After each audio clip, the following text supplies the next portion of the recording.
Dizem que quem nunca viu duvida, e quem viu prefere não contar. Mas todo mundo na região de São Geraldo do Mato já ouviu falar da tal casa com luzes no morro, uma construção antiga de madeira escura que aparece e desaparece conforme o humor da serra e o silêncio da noite.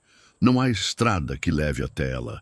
Só uma trilha fechada que sobe por entre os eucaliptos e parece mudar de lugar a cada vez que alguém tenta seguir. E ainda assim, há quem jure de pé junto que viu as luzes acesas lá em cima, sempre por volta das 3 da madrugada, sempre tremeluzindo, como lamparinas vivas piscando através da névoa. Meu avô foi um dos que subiu até lá. Nunca contou tudo o que viu, mas depois que voltou nunca mais foi o mesmo. Dizia que o tempo lá em cima era diferente, que o ar era mais denso e a mata calada demais. Ele era homem sério, trabalhador da roça, não se deixava levar por conversa fiada. Mas bastava alguém mencionar o morro que ele empalidecia, cruzava os braços e murmurava um "deixa isso pra lá", que cortava o assunto como faca. Eu só fui entender o medo dele muitos anos depois, numa noite abafada de verão, quando os grilos silenciaram todos de uma vez e o vento parou de soprar. Eu estava sozinho no alpendre da casa, escutando o som distante da mata, quando percebi o brilho fraco lá em cima. Era uma luz pequena, amarelada, que parecia flutuar entre as árvores. Pensei que fosse fogo de alguém ou alguma fogueira de caçadores noturnos. Mas então veio outra, e mais outra, todas alinhadas, como janelas de uma casa que eu sabia que não existia ali. O morro ficava do outro lado do rio, e não havia trilha aberta naquela direção fazia anos. Mesmo assim, as luzes estavam lá. Não piscavam como faróis, nem se moviam como lanternas. Permaneciam firmes, como olhos observando de longe. O mais estranho era que, quanto mais eu olhava, mais a sensação de estar sendo olhado crescia dentro de mim. O ar parecia gelar ao redor da casa, como se a noite tivesse se adiantado naquele pedaço de mundo. Senti cheiro de incenso queimado e madeira molhada, como se a serra exalasse lembranças que não eram minhas. Nos dias seguintes comentei com o velho Benedito, um mateiro antigo que conhecia a serra como as próprias rugas da mão. Ele apenas cuspiu no chão e disse que essa casa não era daqui, e que só aparecia para quem tinha algo a resolver lá. A casa que escolhe quem vê, e quando alguém vê, é porque a casa está chamando. Insisti que ele me contasse mais detalhes, mas ele não disse mais nada. Só me olhou com pena, como se eu já tivesse passado da linha do que era seguro. Comecei a sonhar com a casa, sempre do mesmo jeito. Eu subindo a trilha com dificuldade, a mata se fechando ao meu redor, os galhos se afastando sozinhos, como braços que permitiam a passagem. No topo, ela estava lá. Uma casa antiga, com tábuas escuras, telhado coberto de folhas e janelas iluminadas por dentro. Mas não havia barulho, nem grilo, nem vento, nem o ranger da madeira. Apenas silêncio. E sempre, antes de entrar, eu acordava com a sensação de ter deixado algo lá. Como se uma parte de mim tivesse ficado presa do outro lado da porta. Na última vez que vi as luzes foi numa noite de lua nova. Estava chovendo leve e a neblina descia pelas encostas como véu de defunto. As luzes brilharam mais fortes, tremendo dentro da cerração. E foi ali que vi a figura.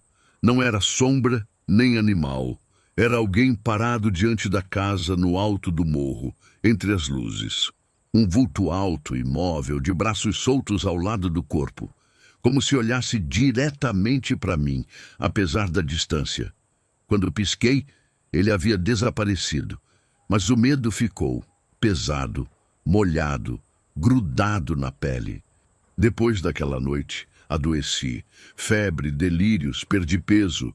Sonhava com a casa todas as noites, sempre o mesmo caminho, sempre a mesma presença parada na porta, esperando. Me levaram para a cidade, me internaram por uns dias. O médico dizia que era exaustão, mas eu sabia que havia deixado algo no alto do morro, algo que a casa guardava. Voltei para São Geraldo meses depois, mas nunca mais olhei para o morro. Nem em noite clara. Dizem que outros viram as luzes desde então, que ela ainda aparece principalmente em noites em que o silêncio pesa demais. A casa não foi construída ali, ela nasceu dali, e dizem que quando ela aparece é porque está chamando alguém, às vezes para lembrar, outras vezes para buscar. Se um dia você estiver sozinho, no meio do mato, e ver luzes tremendo no alto de um morro onde não deveria haver nada, não siga, não suba, não aceite o chamado, porque a casa sabe seu nome, mesmo que você nunca tenha estado lá, e quando a porta se abrir, não vai ter volta.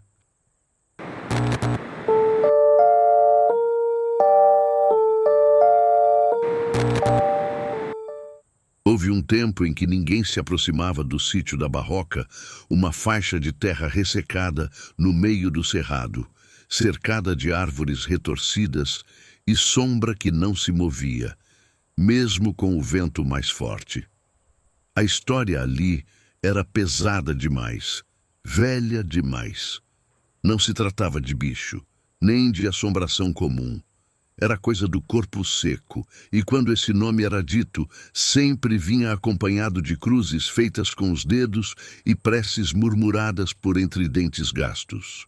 Diziam que o corpo seco era o espírito de um homem perverso, cruel com os pais, violento com os animais, sem fé, sem pena, sem alma. Morreu sozinho, apodrecendo por dias em cima de pedras quentes, e quando foram enterrar, a terra o recusou. O corpo ficou exposto, negro como carvão e seco como galho morto. Nenhum padre quis rezar, nenhum coveiro quis tocar. A alma, dizem, virou maldição. Uma coisa que anda, mas não vive, que assobia, mas não respira, e quando o assobio é escutado, alguém há de adoecer, enlouquecer ou desaparecer. Era fim de agosto quando começaram os rumores de novo. Os bois estavam se arrebentando nas cercas, os cachorros uivavam baixo olhando para o nada, e o gado se recusava a beber da água do açude. Algumas crianças começaram a acordar gritando, dizendo que tinha um homem seco, todo torto, parado do lado das janelas à noite. Sempre calado, sempre olhando. O velho Osmar, que cuidava da lida do sítio, foi quem primeiro mencionou o nome, que não se dizia havia décadas. Corpo seco, sussurrou, com os olhos fundos, como se tivesse reconhecido o cheiro no ar. Na terceira noite, os assobios começaram, finos, secos, lentos, o tipo de som que não é feito com boca. Parecia vento passando por ossos. Vinha de dentro do mato, mas se aproximava rápido, como se a própria floresta o empurrasse. Primeiro, o som rodeou a casa. Depois, veio de cima do telhado. As galinhas começaram a bater as asas enlouquecidas e os cavalos empacaram com os olhos esbugalhados e espuma saindo das bocas. Nada se movia além das sombras. E mesmo sem ver nada, a presença era sufocante.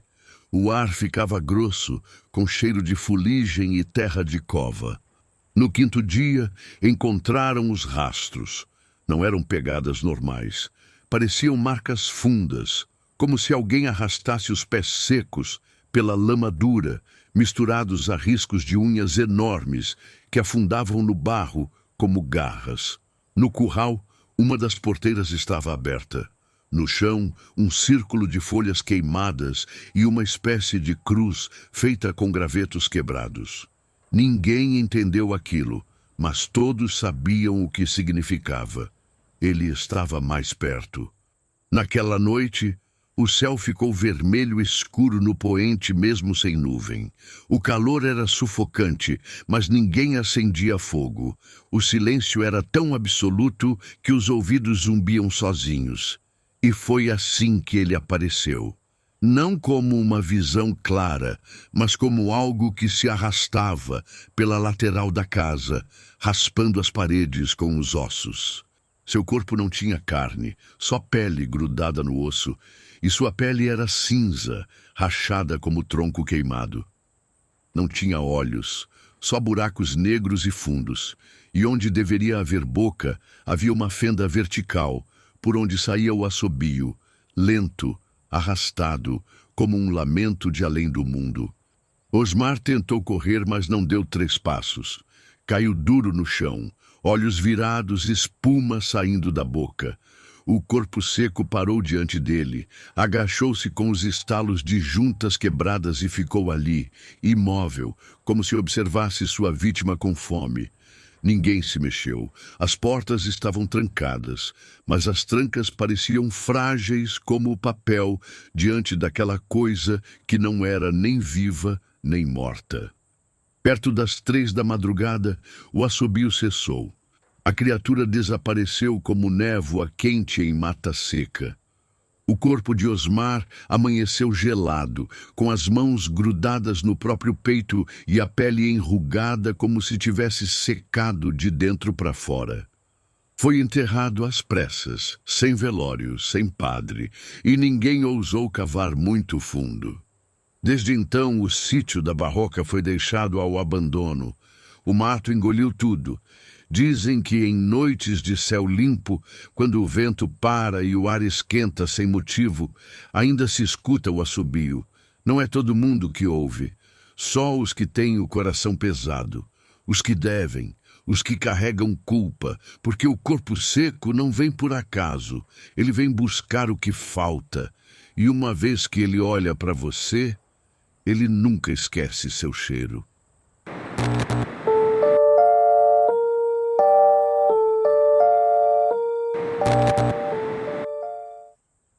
No vilarejo onde eu nasci, existia uma daquelas estradinhas de chão que só quem nasceu no interior conhece.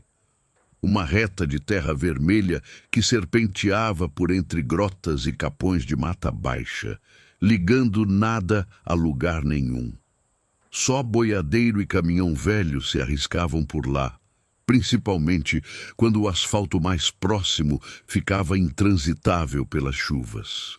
Diziam que ali por perto havia um trecho amaldiçoado, um pedaço do mundo que não era direito, onde as árvores se curvavam em ângulos errados e o vento soprava contrário ao tempo. Ali morava a história do homem torto. Ninguém sabia ao certo como começou. Alguns falavam que era um antigo tropeiro que traiu a própria família. Outros diziam que era um condenado que fugiu do enforcamento e se perdeu entre as grotas, morrendo torcido pelo próprio ódio. Mas todos concordavam numa coisa: ele andava na beira da estrada. Devagar, sempre curvado, com os membros envergados como galhos molhados e o pescoço dobrado de um jeito que o rosto parecia escorrer pelo peito. E quem olhava para ele tempo demais começava a sonhar torto também. E aos poucos ia perdendo a razão, andando de lado, escutando coisas que ninguém mais ouvia. Foi o que aconteceu com o Chico Vaqueiro, um homem de fibra, calejado de sol e poeira, que não acreditava em reza nem lenda. Num fim de tarde nublado, ele resolveu cortar caminho por aquele trecho, mesmo com o céu pesado e os passarinhos calados. Enquanto cavalgava pela estrada, notou algo estranho. O silêncio era absoluto, os grilos tinham sumido e a mata parecia inclinada, como se toda a paisagem tivesse afundado de um lado. A poeira não levantava, mesmo com o cavalo trotando firme. E então ele viu. No acostamento entre o mato ralo estava a figura. Um homem esguio, com a roupa velha e engordurada como se tivesse saído de um poço. Seus braços pendiam longos, os dedos pareciam ganchos e os joelhos dobravam para o lado errado. Seu rosto era disforme, afundado para dentro. Os olhos pequenos demais e a boca puxada para um dos lados, como se estivesse sempre prestes a sorrir. Mas um sorriso de quem sabe demais. O cavalo empacou, o vento parou, e o homem torto virou lentamente o rosto, como se tivesse escutado o pensamento do vaqueiro. Chico tentou puxar as rédeas, mas o animal tremia, os músculos duros como pedra. Foi aí que ele percebeu. O tempo tinha parado. As folhas não se mexiam, o ar estava denso e tudo parecia inclinado. O mundo inteiro entortado. Não se sabe como Chico voltou. Foi encontrado 2 dias depois, caminhando sozinho no meio da estrada, com a cabeça caída de lado e os braços rígidos junto ao corpo. Não falava, não reconhecia ninguém, mas murmurava algo, sempre repetido, entre dentes cerrados. Ele está vindo, ele vem torto. Foi internado em uma clínica na capital. Os médicos chamaram de surto psicótico, mas os mais velhos sabiam. O homem torto não só apareceu, ele marcou. E quando marca, vem de novo, sempre em silêncio, sempre aos poucos, dobrando o mundo ao redor da vítima, até que tudo fique torto também. As ideias, a fala, os passos, até que você nem lembre mais como era andar em linha reta. Hoje em dia, ninguém passa mais pela velha estrada. Ela ainda existe, coberta de mato e esquecida no mapa. Mas quem mora ali por perto garante, às vezes, quando o céu escurece cedo demais e o ar pesa como chuva que não vem, dá para ouvir um arrastar de passos errados entre as moitas, devagar, quebradiço, como alguém caminhando com os ossos do lado avesso, e se você olhar por tempo demais, ele olha de volta. E quando isso acontece, já é tarde demais.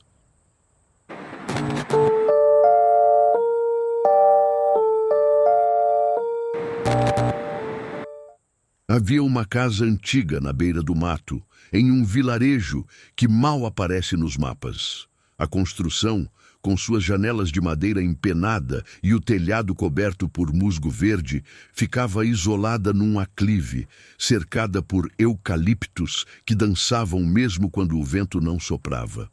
Diziam que décadas atrás ali morava uma mulher velha, corcunda e de olhos fundos demais, que saía apenas à noite para acender uma lamparina vermelha no alpendre e observar a estrada. Com o tempo, ela sumiu, ou talvez tenha se fundido à casa, mas os moradores antigos nunca esqueceram o que veio depois. Crianças que passavam por perto adoeciam, outras voltavam falando em sussurros, com olhos que não piscavam. Algumas simplesmente não voltavam.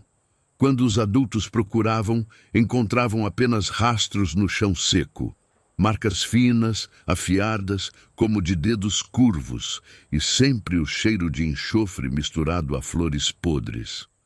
A vila começou a silenciar o nome da criatura, mas ela tinha um: Cuca. Ao contrário do que muitos pensam, a Cuca não vem apenas por travessura, ela caça memórias. Ronda os que escondem medos antigos ou culpas enterradas. Ela aparece nos cantos da visão, nas brechas entre o sono e a vigília, e cresce dentro da casa como bolor em parede úmida. Sua presença se espalha devagar. Primeiro é o som de unhas no telhado, depois as portas rangem sem vento, os espelhos embaçam mesmo no frio, e por fim a respiração. Aquela respiração rouca que parece vir de dentro da parede. Foi o que aconteceu com Clara. Sozinha, tentando reconstruir a casa herdada da avó, resolveu morar por alguns meses no lugar. No começo, foi só a umidade e a poeira, mas logo vieram os sonhos. Corredores longos, degraus que se multiplicavam, vultos de uma mulher de cabelo ralo e pele de couro seco, observando do alto de uma estante. Clara dizia a si mesma que era apenas estresse, até que, em uma madrugada abafada, ouviu o som. Não era humano. Era uma mistura de grunhido com ronco, arrastando-se pelas vigas do telhado como algo enorme se enroscando sobre a casa.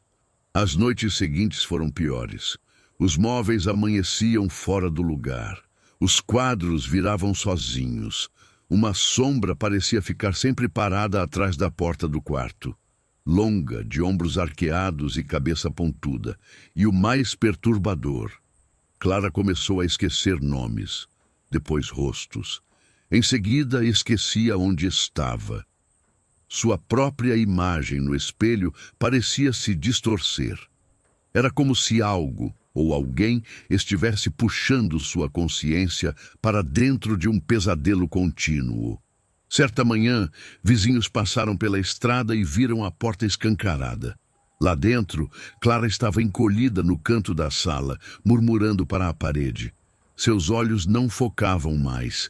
Ela falava com uma voz rouca, uma ladainha incompreensível, balançando o corpo como se embalasse um bebê invisível.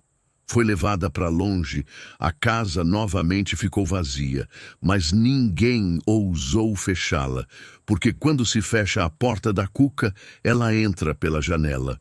Hoje os moradores passam longe da subida, e quem se atreve a olhar da estrada vê às vezes a silhueta curvada de uma mulher, de cabelo desgrenhado, observando do sótão, atrás da vidraça rachada.